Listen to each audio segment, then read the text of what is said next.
life path number 2, the diplomat. You guys are lovers. You're not fighters, okay? You seek harmony and you really dislike conflict. Like, you're not a conflicting person. You are most happiest when you are being of service to both others as well as yourself. So when you are able to be of service and you're able to give, that is when you are the most happiest, okay? You thrive the best in a group setting. So working with others is really going to help you along your way. You are detail oriented and the one who others turn to in order to get the job done, but not only get the job done, to get the job done correctly. If you are a life path number 2, you probably noticed that you're really sensitive. Maybe others have told you that you're sensitive, or this is something that you've been able to pick up on yourself along your journey.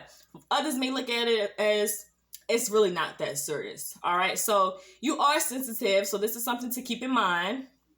You want to give and you want to receive love like all the time. All right. And because of this, just keep in mind, since you want to give love and receive love all the time, you may tend to smother the people that you love. So they may tend to feel smothered sometimes because of all of this love you're giving out. Also, all of this love that you're requiring. Path number 2, you have to be conscious of the expectations and the needs that you're placing on the people that you love, because maybe you're probably setting the bar a little bit too high. Because let's be honest, as a life path number 2, you really have really high expectations. There's nothing wrong with that, but just keep in mind that they're not always going to be met, because other people only can, they can only meet you where at their level of consciousness. So you may love these people a lot, you may want a lot of love from them, but you may also be expecting a little bit too much because you are a diplomat. So you do feel like boom, it's supposed to be this way, and you feel like other people are really supposed to know that,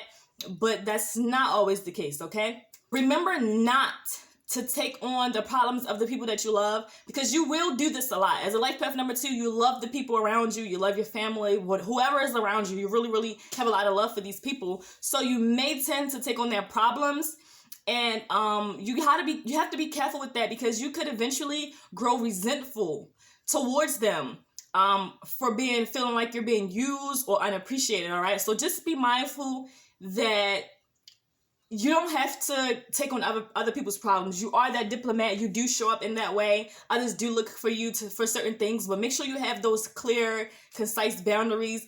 You have certain times where you can show up for others, but other times where you need to kind of pull back and preserve your energy and preserve yourself, all right?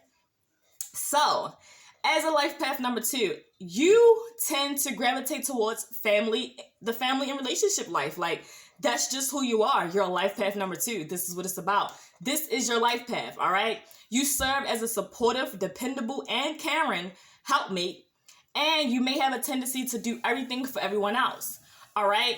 To the point where you will feel drained. So oftentimes, you're going to judge yourself on what everyone else says or what you think everyone else wants for you, okay?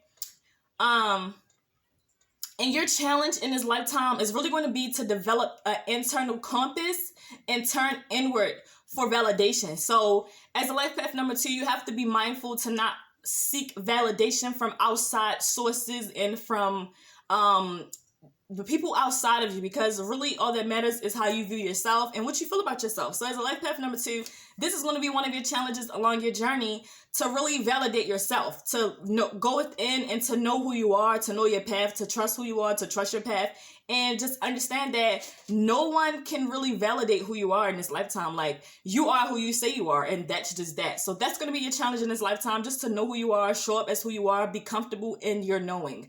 That is what it's going to be for you. One of your lifelong learning lessons is going to be setting strong emotional boundaries and not being a shapeshifter who changes in order to please others or to keep the peace. So just remember, if you're life path number 2, just be who you are. Life path number 2, be mindful to stand your ground, all right? Have some boundaries.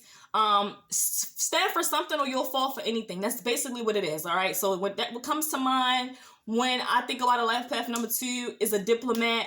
They're a warrior. They're people who Once you master yourself and master your emotions, you are going to be that person who stands for something and you're not going to fall for anything. You are going to be that person who has boundaries and has a lot of self-respect, as well as others are going to respect for you. But you're also going to be that person who have a lot of love around you, who has a lot of love to give, and people really appreciate you for that. All right. So, the keywords for number 2 to look out for are harmonizing, fair-mindedness, service-oriented, loving, diplomacy, and patience. All right, just to name a few. So when you think about yourself, these are some of the words that will describe you, that will describe your life, that will describe your life experiences. And this is what you just need to keep in mind when it comes to you. But it doesn't just stop there. But this is just some of the words that I have in mind just to help you guys out. But yes, life path number 2, you guys are very intuitive. You guys are very diplomatic. You guys are very fair-minded, and you like to do things the correct way.